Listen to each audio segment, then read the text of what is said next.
Halo Met, berjumpa lagi bersama saya dari Putri Kusumaningtyas dan pada pertemuan kali ini kita akan membahas mengenai salah satu teknik pengumpulan data yang penting banget dalam riset pemasaran, yaitu teknik wawancara.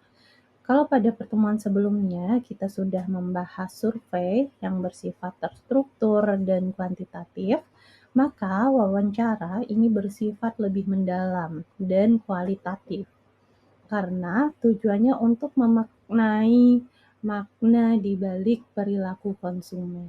Jadi, agar kita lebih memahami perilaku konsumen.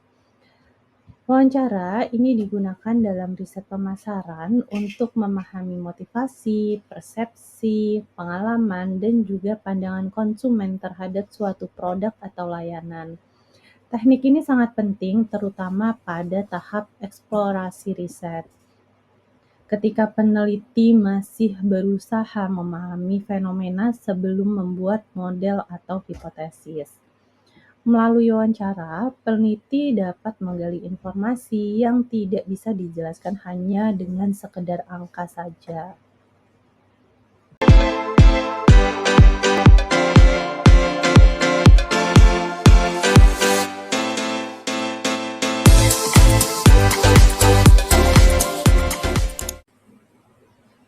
Sebelum kita membahas mengenai tekniknya, mari kita pahami dulu apa sih sebenarnya yang dimaksud dengan wawancara dalam konteks riset pemasaran.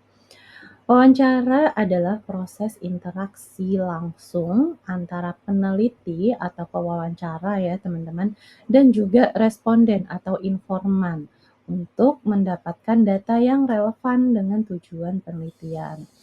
Dalam riset pemasaran, wawancara digunakan untuk memahami pandangan subjektif konsumen. Misalnya, bagaimana mereka menilai suatu merek, alasan membeli produk tertentu, atau pengalaman mereka dalam menggunakan layanan. Tujuan dari wawancara bukan hanya sekedar mengumpulkan data faktual saja, teman-teman, tetapi juga menggali makna di balik perilaku konsumen.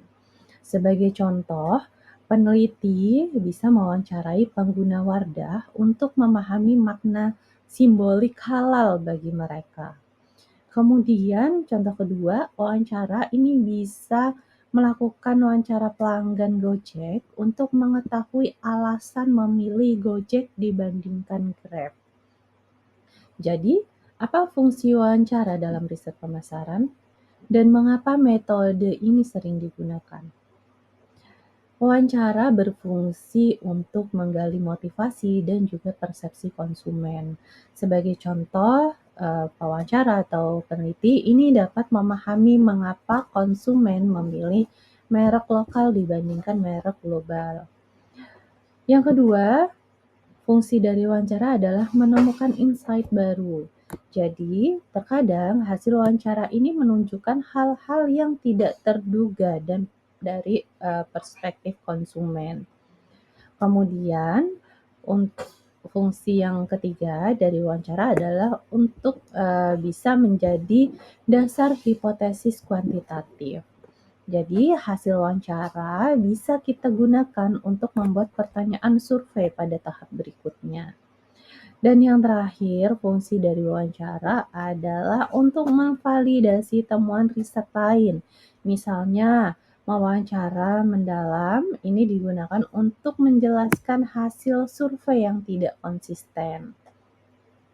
Jadi dapat disimpulkan teman-teman bahwa wawancara ini dapat membantu peneliti untuk memahami konsumen secara manusiawi, bukan hanya sebagai angka statistik saja. Ada beberapa jenis wawancara, teman-teman.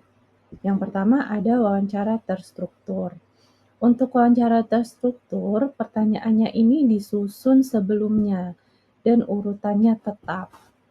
Untuk wawancara terstruktur ini cocok untuk survei lapangan berskala besar. Contohnya, enumerator ini menanyakan daftar pertanyaan sama ke semua responden. Kemudian yang kedua ada wawancara semi terstruktur. Untuk wawancara semi terstruktur ini ada pedoman umum, tapi wawancara ini bebas menggali lebih dalam. Nah, untuk wawancara semi terstruktur ini pada umumnya digunakan dalam riset kualitatif, teman-teman. Sebagai contoh, ini peneliti bisa menyiapkan panduan tapi fleksibel mengikuti jawaban responden. Jadi, untuk pertanyaan selanjutnya itu bisa menyesuaikan jawaban apa yang diberikan responden sebelumnya. Kemudian yang ketiga ada wawancara tidak terstruktur. Untuk wawancara tidak terstruktur, ini tidak ada format tetapnya teman-teman, tapi bersifat eksploratif dan juga terbuka. Untuk wawancara tidak terstruktur, ini cocok untuk studi awal dan eksplorasi mendalam. Sebagai contoh, peneliti ini mewawancara etnografi untuk memahami gaya hidup konsumen. Dan berikut jenis wawancara berdasarkan media pelaksanaannya, teman-teman. Yang pertama ada jenis wawancara melalui tatap muka. Jadi, wawancara dan responden ini bertemu secara langsung, di mana komunikasinya ini dilakukan secara mendalam ya, teman-teman, dan bisa membaca ekspresi. Itu untuk kelebihannya. Dan ada kekurangannya juga nih, teman-teman, ketika teman-teman melaksanakan wawancara secara tatap muka. Yang pertama, biayanya ini cukup mahal dan waktunya cukup, lama ya, teman-teman. Kemudian yang kedua, ada jenis wawancara melalui telepon, ini bisa melalui sambungan telepon seluler atau bisa melalui Zoom gitu ya, teman-teman.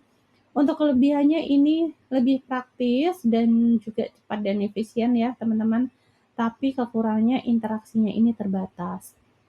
Kemudian jenis wawancara yang selanjutnya yaitu jenis wawancara melalui, online teman-teman. Jadi bisa melalui Zoom, WhatsApp, Google Meet, dan lain sebagainya. Ini cocok sekali untuk era digital saat ini ya teman-teman, dan juga lebih fleksibel, tapi ada kekurangannya nih teman-teman. Bisa aja nih tiba-tiba ketika teman-teman melangsungkan wawancara, ini ada gangguan teknis, kemudian ada koneksi internet yang tidak stabil ya.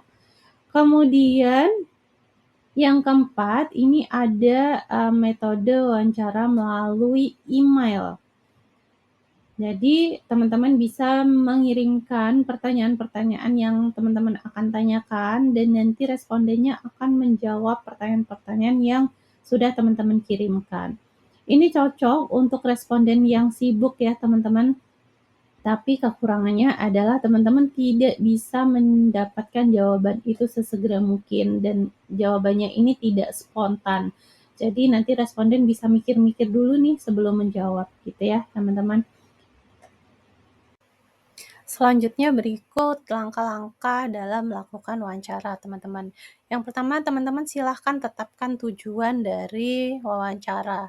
Apakah teman-teman ingin menggali persepsi merek, atau pengalaman pelanggan, atau motivasi dalam pembelian.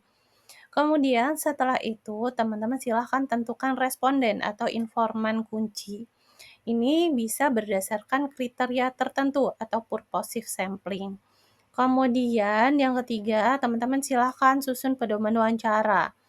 Ini bisa berisi pertanyaan-pertanyaan terbuka yang memancing narasi. Kemudian setelah itu, teman-teman dapat melakukan uji coba pertanyaan. Jadi, teman-teman silakan pastikan pertanyaannya ini mudah dipahami dan juga relevan. Kemudian yang selanjutnya adalah tahap melakukan wawancara. Jadi teman-teman silahkan bangun report dengan setelah itu teman-teman aktif bertanya dan juga menggali jawaban-jawaban secara mendalam. Kemudian yang selanjutnya teman-teman bisa melakukan pencatatan dan juga perekaman hasil wawancara.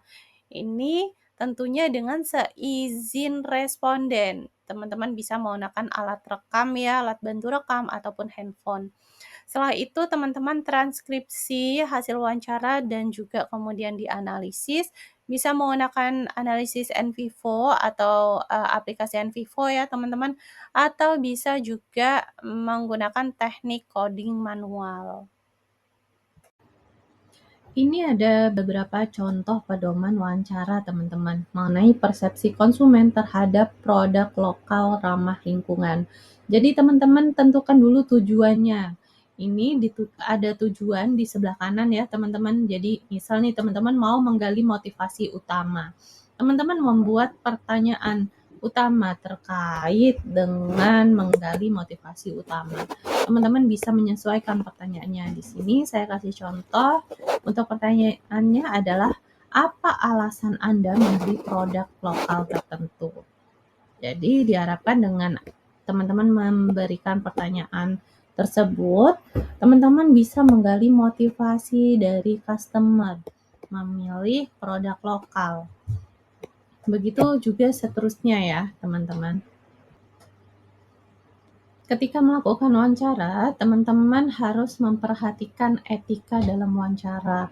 Ada beberapa etika yang perlu teman-teman perhatikan ya. Yang pertama itu teman-teman harus menjelaskan tujuan dari teman-teman melakukan wawancara sebelum wawancara dimulai.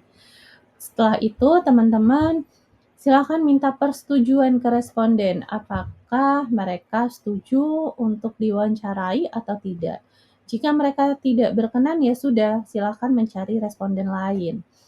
Kemudian yang ketiga, teman-teman silakan jaga kerahasiaan identitas data responden.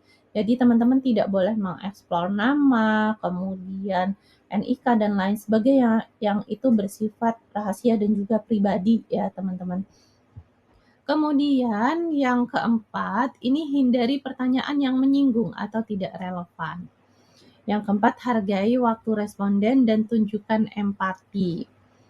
Kalau misal respondennya bawa anak kecil gitu ya teman-teman, terus anaknya sudah mulai rewel gitu, ya silakan teman-teman menyesuaikan, jangan dipaksakan untuk melanjutkan wawancara sehingga respondennya tidak nyaman.